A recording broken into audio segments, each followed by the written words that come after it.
Hey, what's up, everyone? This is David Greenspan, and you're either watching this recording or listening to the Mindshare podcast, a proud member of the Industry Syndicate Media Network. Additional podcasts are available at industrysyndicate.com and mindshare101.com. This week's episode is sponsored by Kit's Keep in Touch Systems. This is episode 16. So he's a second-generation realtor and the chief operations officer at Redline Real Estate Group in Calgary. He is the host of the popular real estate podcast, Thrive, Not Survive, as well as an internationally known speaker. He is considered by at least 3 people in this world to be the world's greatest dad and most loving husband. He is a cheesehead through and through, loves to coach baseball, shred up the Canadian Rockies, and watch his kids play every sport imaginable. He's also a lover of life and makes every effort to live every day to the fullest. I am completely stoked to introduce my buddy, Kelley Skar, to the show. Dude, thank you for making the time today. I got to tell you, I got to maybe get you to record my intro for the Thrive Not Survive podcast, man. That was freaking killer. I loved it. Dude, you sound like Danny Wood. You're talking about your radio voice, and I thought you were just going to hit play on something, and some radio voice is going to pop up. But damn, that was amazing, dude. I loved it. Yeah, you literally sound like Danny Wood now, eh? When I did that with Dan stopped. He's like, okay, man, like, come on. Like, really? Listen, some people have their intros, some people have their outros. They do music, they do jingle. I mean, everybody's got their thing. I figured this. When I first started doing my podcast, it was one of those where it was like, okay, I need a jingle. I need like like an intro, outro type thing. And I remember right. I just didn't have the patience for it, bro. You know what I mean? I was like, I don't have the patience to put it together and then pick the right music and then edit it and get it all. And it was like, I wanted to just start ripping these things. And that's exactly what I did, was I just literally started ripping these things. And so I thought, okay, well, if the best one that I can do right now is going to be my own voice, like, let's just get her done and go from there, So yeah, just do it, man. Like, I mean, if anybody is interested in intros and outros and stuff like that, go to Fiverr, man. Like, we actually had one created for the Thrive Not Survive podcast, and I think it cost me like $15 or $20 or something like that. And it was, I mean, we don't even use it anymore. I just jump right in and do the intro and get at it, right? But yeah, if you want to go that route, I guess. I mean, I know Fiverr. Just for everybody listening. We know that Fiverr is a place that you can go on. You can look at, basically online and basically like look for people who are kind of freelancing to do different work, audio, video, artwork, graphics, whatever else. I guess, Kelley, in your experience with Fiverr, do you find that it's, how do you usually source the right person? Let's put it that way.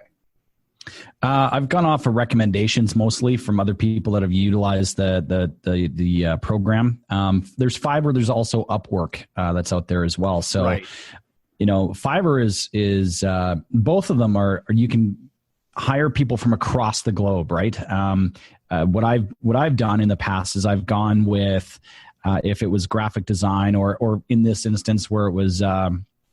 The intro for the podcast, I just got a recommendation from somebody and contacted that person and wound up using them. And it's the same thing with Upwork. Some of the work that I've done is come by way of referral, which is interesting that we're talking about referrals and Upwork and Fiverr because we are in the referral business as well, right? So absolutely. And I mean, like, did you find, so I mean, you're doing it from referrals rather than trying to source like brand new people, obviously. Yeah. Okay. I mean, the great thing about Fiverr and Upwork is you can actually see their portfolio. You can communicate back and forth with them. You can actually get them to send you stuff that they've created in the past, but a lot of their portfolio is actually up on the site. So you can, scroll through, you can search out what you need. A bunch of people will pop up based on a number of different, factors, I believe. One is their satisfaction rating. So every time you get a gig done is what they call it on Fiverr, that person that performed that gig for you or created that product for you will ask you to review them, to rate them. And so if you give them a good rating, the more ratings they have, the higher rating score that they've got, the higher that they're going to appear in the search platform. So that's important as well, right? You want somebody that's actually not only doing a good job, but that somebody that other people are actually recommending as well. So Totally. So, I mean, you'll literally go there, you'll source, basically like punch in the search bar, intro to podcast or something. And then you'll see a whole bunch of people pop up, and you basically look for the highest rated person or people and kind of like lean into them and go, here's what I'm looking to do. Yeah, and then I'm usually looking for. I start with North America. Obviously, I start with Canada. If there's people in Canada that I can shoot the work to, I'm going to obviously start there. If there's people in the U.S. that I can shoot the work to, and I mean, it comes down to a lot of times the ability to communicate. Right. Sometimes when you're hiring somebody from the Netherlands, let's say, or from France, and all they speak is French. I mean, or their English is quite broken, and you can see that from the typing that they're doing and the email that they're sending to you. I mean, that could be and then they're vying for the job to be your copywriter. Yeah, there you go. Yeah, no, it could be a barrier for you actually getting what it is exactly that you want done. So you want somebody that's going to be very dialed into what it is that you're wanting them to perform or wanting them to produce, and you got to be able to speak the same language, I guess, right? Yeah, no, totally. And do you find that, I mean, like something like Fiverr, do you find that it's usually only $5, or like what does a normal something like that cost? Yeah, I mean, it's called Fiverr. I remember when Fiverr first launched, a few years back, and a lot of the stuff was only $5. But you depending on what it is that you want to get done, I think that intro cost me like $15 or $20, right? It was super cheap. And it literally would have taken that guy, probably one take. I wrote out exactly what I wanted him to say. He read it, put it into an audio file, and sent it to me. Like, it was that quick. The turnaround time was less than 24 hours. So, the guy, it probably took him an hour. I paid him $20. So he's, making $20 an hour sort of thing. Sure. Right. Yeah. So that's cool. Not necessarily everything is only $5, but I think it starts at $5 and it'll go to however much you want to pay. Yeah, totally. Well, hey, you know what? That was a good little nugget to throw in there, though, with both Fiverr and Upwork. For anybody that's looking for freelance work, anybody that's going, we see so many times in these Facebook groups, it's like, oh, I need somebody who can design a graphic or design a logo or whatever it is. And it's, I have full-time graphic designers on staff based on what I do for a living. However, when, if you're in real estate, you probably don't have a full-time graphic designer with you, but this is a good opportunity to go out there and just, for very little cost or minimal cost, to be able to pick up and find somebody to help you with that stuff. So, yeah, cool, man.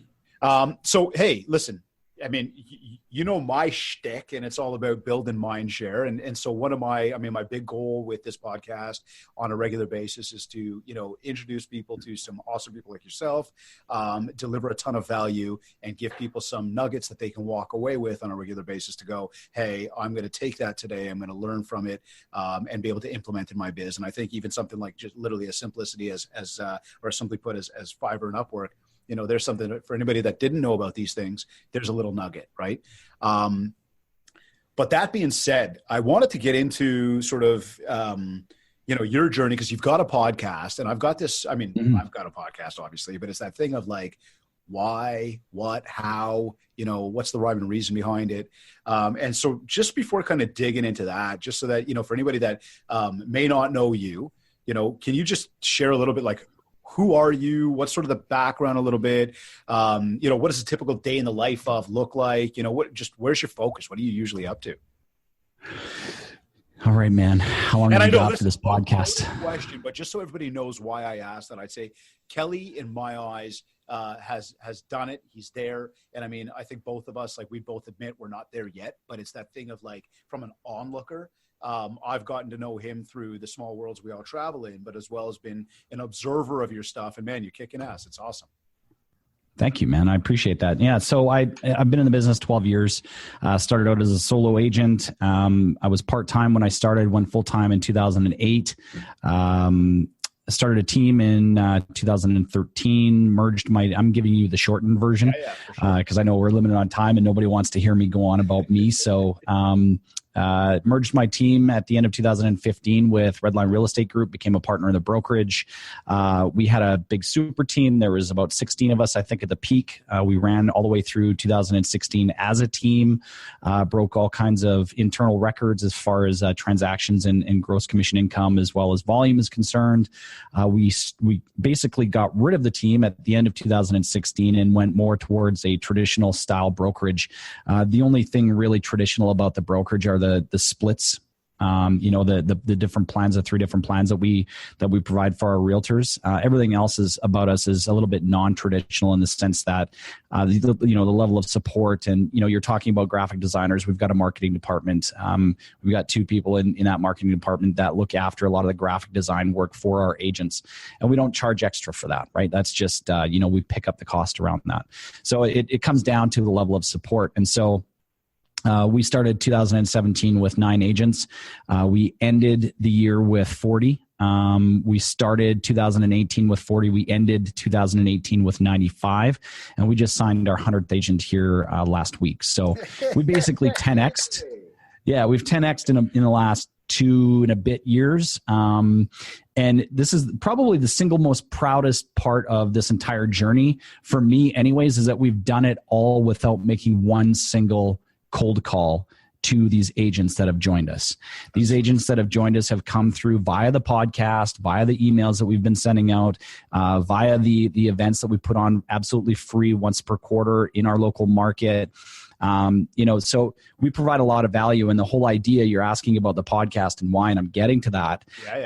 The whole idea around this was, taking the idea that Gary Vee had, or Ryan Fletcher has talked about, and creating this media company. And I've talked about this lots on my podcast, and what they talk about is not going out and creating the next ESPN or CBS or NBC or CNN, right?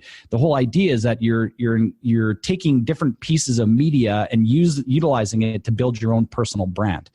And so, a lot of people say, well, I want to start a podcast. And my question is, well, why? Why do you want to start a podcast? Yeah. Like what is it about doing a podcast that is going to get you business, right? Like, what's the plan behind it? And a lot of times the answer is, well, I don't know. Somebody told me I needed to start a podcast, so I need to go out and do it. Like the conversation we had the other day. Yeah. Somebody told, you were talking to a lady that, an agent, and she's going to do one video, right? Because somebody told her that she's got to do a video and she's going to get all kinds of business from it. I mean, that isn't going to happen, right? Like the one video is like, I've been doing videos since 2010. I've got, 300 and some odd videos on my YouTube channel, but it started with one. And I can tell you, it didn't bring me any business, right? Yeah. I didn't start to see any business from the videos that I was doing until like 2012. You put one video and the world didn't change? Really? No, exactly, right? I think there's still only 14 views on that one. So going all the way back to 2010. I completely remember like one of the first videos I did, I had like, there was darkness around it. Just the lighting went from like light to dark. I was walking into a store. You could hear the carts going. You could hear the background music, people talking.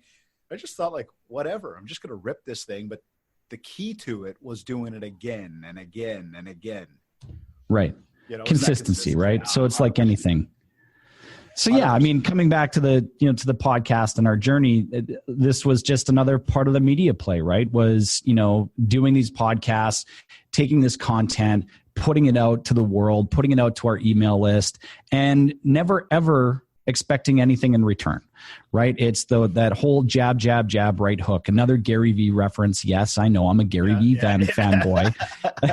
In fact, if you search out Icon 2016 Gary Vee keynote, you'll see me on stage there with Gary Vee. Anyways, that's something. Yeah, it's something totally different. But I was at the Infusionsoft conference a couple of years ago, and I asked him a question. Then I got up on stage with him and took a couple of selfies, which I then promptly deleted, 30 minutes later or something like that. But anyway, by accident. So here's the thing with the podcast. So you've got, pardon me, when did you start the podcast itself? We started it in, 2017, 2018, I think. Okay. And how many episodes are you up to by now? I think we're up to 60. Okay. So just under 60. How often are you releasing those episodes? So we were pretty heavy on it right at the very beginning. Jeff and I started out, Jeff Thibodeau, our business partner in Brantford, Ontario. Jeff and I started out, and then I kind of took the whole thing over. And it's like I try to shoot an episode for release once every couple of weeks now. We were pretty heavy on it. We were going like once a week, but I just don't feel the need for, creating that much content. I mean, it's, we're not leveled out here in Calgary as of yet. Like we haven't hit our cap as far as the number of agents are concerned, but it's just a matter of, time. It's a matter of editing. It's a matter of, putting the content together, like all of those pieces. Right. So moving to a bi-weekly type scenario just helps out in terms of scheduling, I think.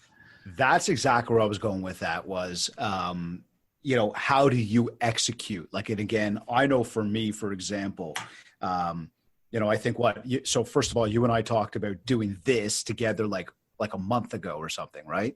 And at least. Because the Mindshare podcast is literally released once a week. What I'm doing now is much obviously ahead of time. I'm reaching out, or people are reaching out to me or whatever, and we're kind of going, let's do this, right?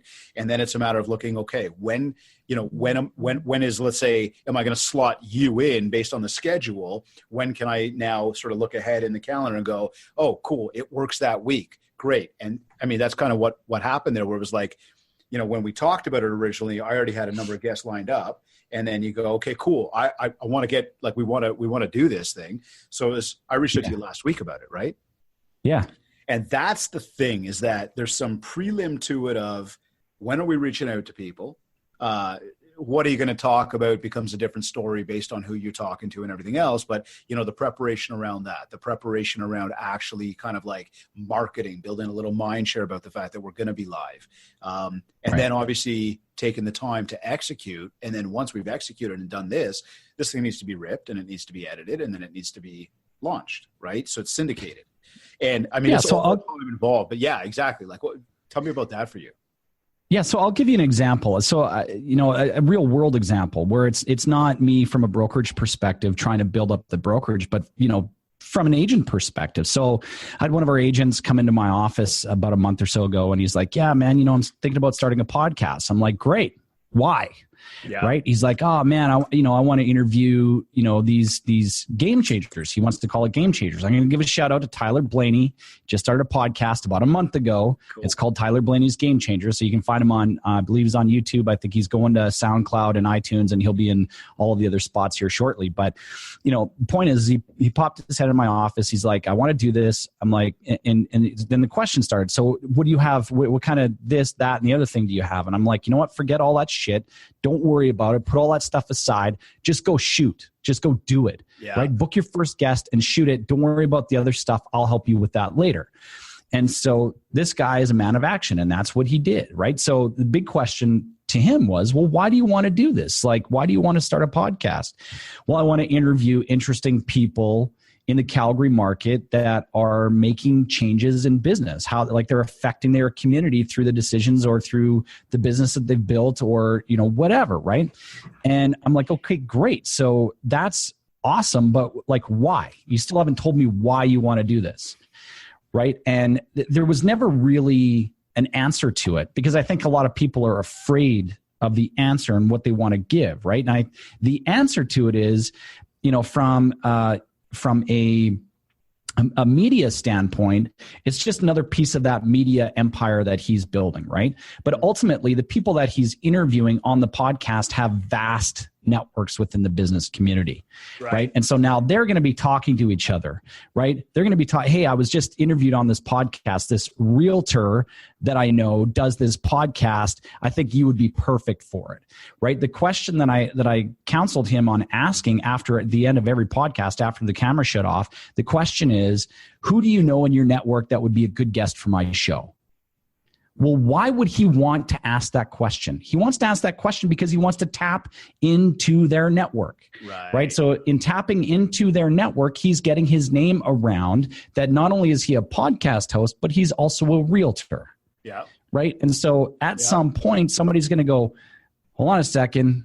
I need my house sold, or hold on a second, I want to buy a rental property, or whatever the case is, right? Who do you think they're going to go to? They're going to go to that guy that interviewed them on that podcast. That's a realtor, right? So that's the know you, like you, trust you, isn't it? Like right there. Yeah, absolutely. But, I guess a lot of agents they're just afraid of answering the question. It's like, Simon Sinek's, he wrote the book, what was the name of the book? It was Find Your Why, right? Find Your Why, whatever it is. Yeah. Like, I think a lot of people, and, I read the book, I went through the exercises. A lot of people are afraid to say that they want to make X amount of dollars. Like everything is airy fairy. Well, I got to spend more time with my family. I got to spend more time with my friends. I got to spend more time with hobbies. You know what? If you don't have any hobbies and you don't want any hobbies and all you want to do is make money, have that as your why. There's nothing wrong with it. Nope. Zero. Hey, I don't want to work anymore. I tell everybody straight, you've heard me say it from the stage, I don't want to work, period. Yeah. You know what I mean? But like, that's my why. I want to retire. I want to go hang with my kids, play hockey, ride my bike. Like that's what I want to do. I don't want to be doing this. I mean, this I love. And speaking, I love.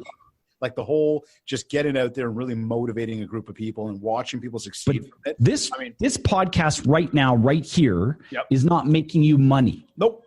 Right now, it's not making you any money. This is my share. Right. That's what this comes down to, right? Right. At some point, somebody's going to see the Mindshare podcast. They're going to relate it back to David Greenspan. They're going to relate it back to Kits. And it's going to be like, what's this Kits? Right. What is this? Maybe I should, keeping in touch systems, maybe I should be looking into this, right? Because I got so much value from that one podcast that I listened to of this guy, and he never once tried to sell me on the podcast. Yeah. Yeah. Right. So that's all part of the media side of things. So it's the podcast, it's the video, it's the push out to iTunes, it's the Facebook Lives, it's everything now is tied together. It's the marketing prior to, it's the marketing afterwards. It's that entire encompassing media type platform that you're able to now build and push out your personal brand, and utilizing a platform like podcasting is fantastic. I friggin' love listening to podcasts. I was listening to Ed Milet the other day. He was interviewing Dr. Derek. I can't even remember his name. I'm going to totally butcher his name, but this guy was phenomenal. I listened to the podcast, and then I came home and I researched the guy on YouTube, and I sat there and I listened to like a 30-minute interview that this guy did on top of that, right? So then there's a good chance that I might wind up buying that guy's book, all because I listened to Ed Milet's podcast. Right. So this is where I'm going with this. Like all of these big guys, you're looking at Tim Ferriss, Mike Tyson, Joe Rogan, you're looking at Ed Milet, Andy Frisella, like all of these big names, these guys, why do they do this podcast? Well, Andy Frisella, his company's First Form, right? He sells supplements to people that want to improve their life. They want to lose weight, but you never hear him on his podcast selling First Form ever. Right. The whole idea is the media play. He wants to get his name out associated with supplementation, associated with helping people build a better life. Right. And so, by way of, I'm just having a hard time with words today. I don't know. But I get where you're going with this is and look, I'm going to bring it back to say you're building Mindshare. Right. And for everybody that kind of goes, okay, Dave, Mindshare, like straight up. But that's what this is. Like when we look at, for any of the Mindshare 101 rants you've seen, those 60-second videos that I put out, like, once a week most of the time, but there's never any solicitation. I've had a lot of people go, so what the hell do you do for a living? Beautiful. Right. Now that you've got that question, let me direct you to the website. Go and learn on your own. And if you've got questions, call me. Because the last thing I want to do when you ask me that question is get into the hardcore sales pitch, right? Right. I'm not selling you on the videos. I'm not selling you on the podcast. And quite frank, I'm doing both of those because I truly, truly from the heart enjoy them. And then I also see the feedback you get from the audience who's going, oh man, I learned something, or, oh my God, I can't believe I was doing that same thing. Thank you for calling it out. Like whatever it is. Right. And they're meant to be in good taste, but they are meant to be blunt. They are meant to be to the point, but that's again, an extension of the brand of who we are. And I'll even bring that right back to social media itself. It's like, and I mentioned this on the podcast I was ripping earlier this morning, but I had somebody yesterday who says to me, oh, the social media, this and that. Yeah, I'm not really doing. And this was the same person with the video that said, they're going to do the video. And I was like, what are you doing with it? Right. And she was kind of going, and then, it went further to like, I'm going, but Stop telling me about your listings. Stop telling me about your open houses. No offense, but I don't give a shit, right? What I care about is like, where did you go for dinner at that restaurant, you know? And you're like, and, you know, she was like, well, that doesn't generate business. I'm like, oh, no? I'm like, let's talk about this for a second. So you meet somebody out there on the street or in a room or something like that. Do you walk up to them, hit them over the head with a bat and start saying, buy, buy, buy, buy? No. Do you start telling them, hey, look at me. I just sold this and I just won that award? No, I don't give a shit, right? That is not interesting to talk about. But all of a sudden I see that restaurant and I think to myself, you know what? I wanted to try that restaurant. I was actually going to go there last Saturday, but they didn't have a table available. Hey, did you like it? How was the service? How was the food? Oh, food was great. The service was horrible. I would never go back. Oh, really? What happened? Now all of a sudden we're conversing with each other. We're having a conversation that has nothing to do with business, but all of a sudden the know you like you is forming. And the more often we do that, the trust factor's there because now I know who the hell you are. Yeah, right? I've got 2 videos out of the 300 and some odd that I've done so far that yield probably the most amount of phone calls. The one video is one that I did about getting inspections done on a basement that's already developed that hadn't had any like electrical or plumbing or HVAC inspections completed. So there was one, it was a how-to video on how to go about doing that. The second one was revolving around grow ops. And so when I first started doing video, it was all about it was all about mind share, really. At the end of the day, it was mostly me talking about my experiences on camera and hopefully somebody getting something out of it as a result. And so I still get phone calls from people, you know, asking me about grow ops. You know, what's the process? Another one is judicial sales. I get a lot of phone calls and emails about the foreclosure process. How does this work, right? So, you know, I agree. I think that video marketing, I think, has definitely shifted. It's gone from, you know, the Ian Watt, we've got the flip cam and, you know, on the dash of our car and you know, maybe we're driving because that's really bad right now and nobody wants to see that, to, you know, being parked in the car with the flip cam on the dash, to, you know, in an office type setting or a video studio, to, you know, potentially even out on the street. I mean, I've done lots of videos just out on the street pulling out my phone, and it's like, you know, a memory popped up on Facebook for me the other day, and it was me walking by our old offices that were being demolished. That was like, you know, a year ago or something like that. And it was just a quick video of me walking down the street, you know, people looking at me going, why the hell is this guy walking and videotaping himself? What a narcissist, right? But it was one of those things. It was just pull out the camera, shoot, and done, right? I mean, I think it doesn't matter what kind of media you're looking at. It could be a blog post. It could be it could be a podcast. It could be a video that you're looking at doing. It could be a long form post on Facebook. I think a lot of people get stuck because they worry about the look and feel. Oh, well, what kind of camera did you use for that video? On my iPhone. Well, what kind of mic did you use? I didn't use a mic. Well, what kind of tripod did you have? I didn't have a tripod. Well, what kind of editing software did you use? I didn't edit the freaking video, man. Like I picked up my phone, I shot the video, and I hit upload. That's all I did. Right. So people get so bogged down, and it's all of this mind blocking that they're allowing to happen to themselves because they don't ultimately want to do it. Some guru from the stage is saying, you got to be doing this or you got to be doing that. And that person sitting down there taking notes going, frick, man, I've got a face for radio. I shouldn't be. No, I'm kidding. That's a joke. But they're down there and they're taking notes from this guru on stage, and they're like, yeah, I got to go and start doing community style videos.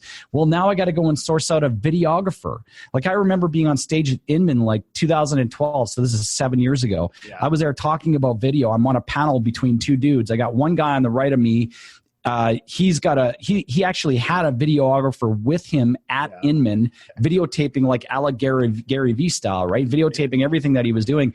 I had another guy on the left-hand side of me that was in Vendor Alley that had this app. It was this video app, and all he did was he was trying to push it from the stage. He was trying to sell it from the stage. So I'm the only guy there that's got practical application. I'm using a flip cam.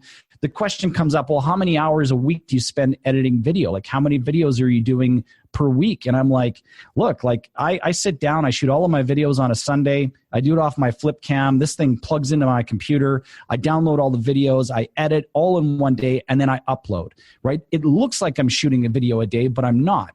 This knucklehead beside me, he's like, and this is where he absolutely lost the room. He's like, well, I've got, Jimmy over there, my videographer. Hey, Jimmy, how many hours a week do you spend editing my videos? Jimmy's like, oh, like 20.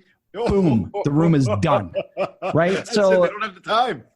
No, nobody's got 20 hours a week to edit video. I'm like, hold on a second, just a minute. Like this thing right here, you don't need to edit anything. Just pick it up and start shooting. You don't even have to plug it into your computer anymore. These cameras are good. Like these You're friggin' really good. Oh, buddy, I'll tell you this. I know, and I've told that you've probably heard this story, but and other people have. But I mean, so the short form of it, when I started doing the video, it was that thing of like, okay, I'm going to use the camcorder. I'm going to use the tripod. I'm going to put it on the SD card, right? I'm going to take it off the card. I'm going to stick it into the Mac. I'm going to load it up in iMovie. Why isn't the card reading it? Why isn't the Mac talking to the card? Holy shit. Okay, what's going on here? Okay, I'm going to spend 3 hours trying to do this. And that's where literally, like the first time I did that, I was like, nope, not happening. So it's literally the next day I did one of these, and I started recording. And that's where those rants were born almost, was like, I wanted to do it, but it was like, I got to make this so goddamn simple for myself. I cannot take the time to put 20 hours a week into editing, So, I mean, everything gets shot on there. I've got an app called Viva Video, which I literally I trim the first second, the last second, let's say, where you see my eyes do this, click to turn it off. That's it. Throw in a little watermark, post it, and it's gone. It's too simple not to do it, but most people are fearful of it, right? It's like the other day when I walked on stage, doing a keynote, and I walked up storying, right? And I looked at everybody. I'm like, give me 1 second. I just got to post this. And everybody starts laughing. But it was a perfect segue to ask people. And I said to people, I said, like, who here is storying? Who's using video? And who wants to use video? Now, everybody puts up their hand. Who's doing it? Barely anybody. Because nobody knows where to start, or they're too fearful. And so, my message on video alone is, guys, this isn't Hollywood. If you want to do this shit, press record, post it. Because I'll tell you right now, by the time tomorrow comes, I don't give a shit from it yesterday anyways.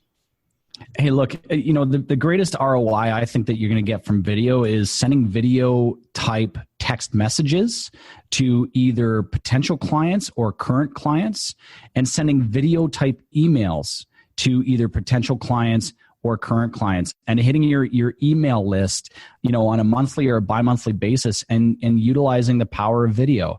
A lot of people, again, they get hung up on, well, I got to be doing video. And it's like, I mentioned Icon earlier. I was at the Infusionsoft conference in 2016. Ryan Dice is up on stage, digital marketer, right? And he said something really, really important. Two things, actually. The first thing that he said was, he who has the biggest list wins. And you could supplement and say, she who has the biggest list wins, right? We got to be PC here. So the person with the biggest list wins. The second part that he mentioned to that was, do not be afraid of people that are unsubscribing. Like, not afraid, but don't be pissed off when you get a notification saying somebody unsubscribed, right? So I've actually used that when somebody on my list, on my email list, is unsubscribed and it's a client, and I'm like, what the hell?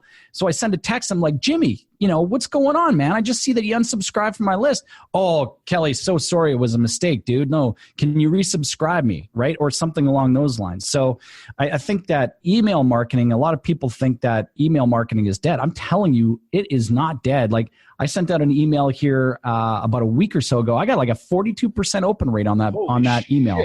That did not include video. That's huge, man. Well, yeah, it didn't, but it did not include video, right? It was long form. It had a couple of links in there. People were clicking the links, 42% open rate. Did I get responses from it? Doesn't freaking matter. It doesn't matter. I don't care if I get responses. The point is that it's another piece of that media that I'm pushing out to my sphere of influence. And so long as I'm providing value to those people, whether they respond right at that moment or not doesn't matter. I can tell you, I've also got a list for realtors as well that I send out. I do a lot of business that's referral business from agents from across the country. So I have a list of realtors that I send out content to on a regular basis. So I send out this email, and a day later, I get an email from one of the people on the list, and he's like, hey, I got a referral for you. He's been on my list for like 2 years. I've been sending him content for 2 years, and boom, he sends me a referral. I'm working with his niece. She's probably going to wind up writing an offer at some point this weekend, maybe, right? So boom. I mean, the ROI of email is you sitting down with your knowledge, that knowledge broker hat that you're putting on, typing out that email or shooting that video and uploading it into your email provider and hitting send. It's all part of that whole media play, right? And don't be worried about whether somebody responds right away, because all you're doing is you're continually getting in front of those people on a massive level that you're not going to be able to do face to face. I had this question from one of our agents. She's like, don't you ever go for coffee with your past clients? Yeah. I'm like, for what? Yeah. Like, okay. No, but seriously, do you like, get together why? with people? Do you go and do that with people or no? Not really. No. Like if I do, it's somebody that I'm typically working with. Now you're doing but for me to call up, are you doing something to get in front of your people in person on a regular basis or no? Like in terms of like physically? In-person events here in Calgary, no. I'm a homebody, man. I do not like going out. I like to travel. I like to hang out with my kids. I like to, I coach baseball. I mean, I'm pretty much a homebody. I don't really like going to the networking events. And so I prefer, I'm a keyboard cowboy. I prefer to sit behind the keyboard, send the stuff out, shoot the video, shoot the media, send it out. I don't really need to get out and be the networking guy. But I can tell you, like my client, Sally, she isn't, if I call her up and say, hey, Sally, do you want to go for coffee? She's going to be like, why? Yeah. Like, why do you, Kelly, I haven't talked to you in like 5 years. Like, why do you want to go for coffee? Right. And that's kind of the way you've built your biz with your network, that's an important thing to take away as well. Right. Like, I mean, when you said, with the podcast, with the video, right now you use an email to push it out there that you did it. It's the same thing here where, we've decided to rip a podcast, and this is voice. We're doing video today. So we're doing both of those. At the same time, we promoted it on social media yesterday, sort of sent it out to the network, and we're using a multitude of channels. And I think that was an important point you just hit there as well, is because, I talk a lot about those 7 ways to communicate with people. And when you look at, voice and video, in my mind, that's part of like that social platform, right? We say your website is set up. If you use some email, you even using direct mail, like there's rhyme and reason why to use both of those channels. It's mind share building more than it is trying to convert. Right. And then we're talking about, when we talk to people, when we see people, when we call people, when we text people, all of this together goes towards really getting your brand out there so that more people are exposed to it. And that's where, again, you said like 2 years later, somebody gets in touch with you. Well, why? Because you continue to build the mind share. And we all know real estate is a long-term game, not just for the homeowners who are going to invest and live and put their money in, but for us in this industry. Right? We got to be thinking about it the exact same way. It'd be nice that every time we talk to somebody, they buy. Yeah. It's like that lady that just doesn't work like that. Right. Right. I mean, we just continually keep picking on that one lady that you talked to about the one video. It's like, I've sent, hundreds, if not thousands of emails, right? That where, maybe they've gotten an 8% open rate, or maybe they've gotten a 57% open rate. I mean, ultimately the way that you communicate with your client base is entirely up to you. What I choose to do is I'd rather hit everybody all at once. There's absolutely no way that I can go for coffee with 850 people. I mean, do the math on that, right? Like you're looking at 2 coffees a day, 365 days a year. There's no way that's going to happen. And I just don't like coffee that much. So I would much rather, I would much rather, display my knowledge, right? Put that email out there, do that a couple of times per month, and then sit back and wait. Like, I'm not going to sit on my hands and not be proactive because I've got other business, other streams of business coming in. But, ultimately, it comes down to, building out this media empire, this media company that you want or that you need to be able to build out your personal brand. And a large part of it, because we are in the business that we are in, is that mind share, what we call as a knowledge broker, right? You want to be able to display your expertise. You've been in the business 12 years, you've been in the business 20 years, you've been in this business 5 years. Every realtor's got a story. Every realtor has an experience that they can take away, dissect, and go, okay, I wouldn't do that again, or this client shouldn't have done this again, or done this to begin with, or they won't do this again. how do I take that and actually make that a relatable story now? Something that my client base can actually take away from, And right? We were talking about this. Yeah, love it. That's the content piece for sure. It's, people say, well, I don't know the content for the videos that I should be writing. Jesus, I mean, you're a realtor. How many houses have you sold? Like, if you sold 100 houses in your career, that's 100 different experiences that you should be able to. Exactly. Yeah. What do people want? What do they want to learn about? That's right. And I think that there's a big one too, right? And I talked to my Mindshare challengers about this earlier this week, but it was not what you want. What do they want? Right? Right. If you can serve what people are looking for, they will gravitate towards that. Right? So from a content perspective, think about it that way. What experiences have you had? What learning moments have you had? What can you teach people? Break it down and simplify. Now, when we look at the Mindshare build and we look at, we talked obviously very, very much today about the voice and the video stuff. And I want to, we've got a few minutes left here only, but in terms of equipment, so we talked about for video, for anybody listening that maybe want to jump into it or is doing it or maybe overcomplicating it, simply put, you recommend the phone. Yeah, man. Okay, yeah. Cool. If you're shooting video, definitely just pick up your phone and get started. Couldn't agree more. Podcast wise, from a voice perspective, what would you say in terms of equipment? And I mean, again, I know what I've got set up, and I'll tell everybody, very simple, like very basic. In your mind, like, again, just to sort of get somebody from like here to go, yeah, I kind of like that idea. What would I have to do to make it come to life? What do they need? Right. So I started out using my iMac that had the camera, right? And I had my earbuds with the mic instead of using the internal mic, right? So that's the hardware piece.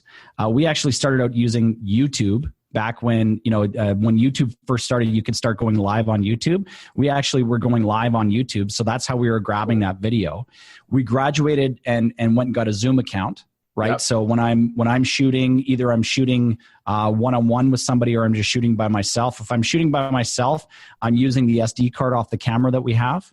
Or if I'm, doing a podcast similar to this, I'm utilizing something called Zoom. You can also utilize something called Skype, right? Yep. So if you're interviewing something, and then as far as editing is concerned, I'm a Mac guy. I utilize a program called so there's Camtasia that's out there for Mac. I think it's like $99 or something like that. I utilize a program called ScreenFlow, and the learning curve on it isn't that great. I mean, it's fairly sharp. Like you can pick it up and probably start playing around with it and learn it within a day or so. Cool. So then from there, it's all about, okay, so now how do we push this out? How do we get it out to iTunes and that sort of thing? Go to iTunes, create an account, right? If you want to syndicate, there's a couple of different options that you've got. You can go to Libsyn, Libsyn, I believe, or you can utilize a free account on SoundCloud that will connect up to your iTunes. It'll connect up to Google Play. It'll connect up to Stitcher, I think, as well. So you can syndicate out that way. So it's like one upload and done. You don't have to upload to multiple platforms. And that's it. Cool. Yeah. And then it's the content. It's the guests, right? Well, that's what it comes down. Like, I'll tell you very quickly for me, what I'm using to rip this thing, just to give people like another factor. First of all, for video, just like Kelly just said, I'm totally using my phone. Because of the amount of video I do, the volume of it, I mean, right now to record this podcast, I'm actually using my webcam. I'm using my proper Blue Yeti mic. But sticking a video for a second, for me, it's using my phone and really ripping it almost anywhere I am. And I've done the walking down the street. I've done the doing through the airport, walking through a mall, and you get everybody kind of looking at you like, what the hell is this guy doing? But it gets to the point where you do it so often, you don't even care what people are looking at or listening to. It's just like, this is what I do. And then you hit post and you move on. So I'll rip it on there. I've got that Viva Video app, which $16 or something for the lifetime or for the year or something like that. Stupid easy. It's all on the phone. So it gets recorded by the phone, edited on the phone, shared on the phone. When it comes from the podcast aspect, it was, at first it started with like, I think with the headphones, and then, talking to the computer and really just having it where I got this recording software called Audacity, which was completely free, and it lets you edit and clip everything. So I've now been able to record it. I've now got the system where I can kind of just clean up the start and the finish type thing. And then to get it out there to the world, I syndicated through something called Buzzsprout. Right. Buzzsprout.com. So you go there and you literally, you create an account and you get a free account for a little while. But if you want to put in more content, you got to, pay a few bucks. But now I load up to Buzzsprout. I put in the details of it. I do my tags and stuff. And then it literally, Buzzsprout will take it and put it to iTunes, Google, Stitcher, Spotify. And I mean, done. It's out there to the world, now, I'll load it up to Mindshare 101. We've got our industry syndicate. So we load it up there. And then from there, it's just like, using social threads to promote the thing. And that's where the support of it comes from, because it's one thing to rip the video. It's another thing to record the podcast. It's another thing to let the world know that it exists. And this comes back to support, right? So yeah, 100%, man. Yeah, go ahead. Are we approaching the hour here or what? We're getting minutes? There. We're probably a few minutes left, maybe about 5 minutes here. I wanted to ask you, so you had made mention that this is a mindshare build for you. First of all, do you, in a very short answer, do you recommend that a realtor starts a podcast? No. Okay. Love it. Cool. Why? Look, if I'm sitting here telling you to start a podcast, you've got to really determine your why. Like, why do you want to start it? Okay. Is it because I just told you that you need to start a podcast because it's worked for me? What's worked for me isn't going to work for you. Everybody's doing it. Shouldn't I do it too? Yeah, no. So my answer to you, if you're thinking about this, my answer would be no. Okay. Plain and simple. Okay. Does it work in and be a part of your business plan? I mean, is it something that you can be consistent with? Is this something that you're going to be passionate about? Is this something that you think that you could wind up getting business from? If you answer yes to those questions, then go do it. But if you answer no to any one of those questions, then don't even start. Love it. Tell me this. Do you read? I read. Yeah, I read a lot. Give me your top 3 books. Can you? Right on the spot. Oh God, put me on the spot, dude. Totally. So I love mindset. I love watching stuff about Navy SEALs. I'm kind of immersed myself kind of in that culture and, trying to dig as much out of it as I possibly can. David Goggins wrote a book called Can't Hurt Me, probably at the top of my list right now. Fantastic author. You got to watch this guy on Rogan. He's been on there a couple of times. Subscribe to his Instagram channel as well. Cool. He puts out videos. He's quite possibly the hardest man on the planet right now. Incredibly tough guy. Right now, I'm rereading a Gary Keller book called Shift, mostly because of the market that we're in here in Calgary, which is not great. And it's always kind of good to get a refresher on some of the stuff that Gary Keller has been talking about and preaching about for a number of years. Third book, God. I probably got to go to an audiobook on this one, and it's Discipline Equals Freedom by Jocko Willink. You can purchase that on iTunes. There's 2 volumes, and it's like the chapters are all like clips of like 2 minutes a piece or something like that. So he's basically reading from the book, but he reads them out in these 2-minute clips, and it's fantastic. Wicked, buddy. Thank you. That is awesome. Where can people find you? So you can find me on Facebook, obviously, facebook.com/Kelley Skar. You can find me on Instagram, instagram.com/Kelley Skar. We've got the website, thrivenotsurvive.ca. You've got my website, kellyskar.com. Just Google Kelley, KELLEYSKAR, and you'll find me. I'm everywhere. So I highly recommend YouTube as well. We're on YouTube, Thrive Not Survive on YouTube. And I highly, highly recommend that everybody does check him out. I've had the good fortune of, again, meeting Kelley amongst a number of different circles we've walked in, but most notably watching you on stage, doing your thing up there. And I love the no, dude, seriously, I love the angle. I love the opinion. And much the same to my question of should somebody start a podcast? You were very abrupt to say no, but there's a lot of rhyme and reason behind it. I love where the thoughts come from. I love really that dedication to it. There's got to be a rhyme and a reason to why. So again, buddy, thank you so much for making the time today. Really, really appreciate it.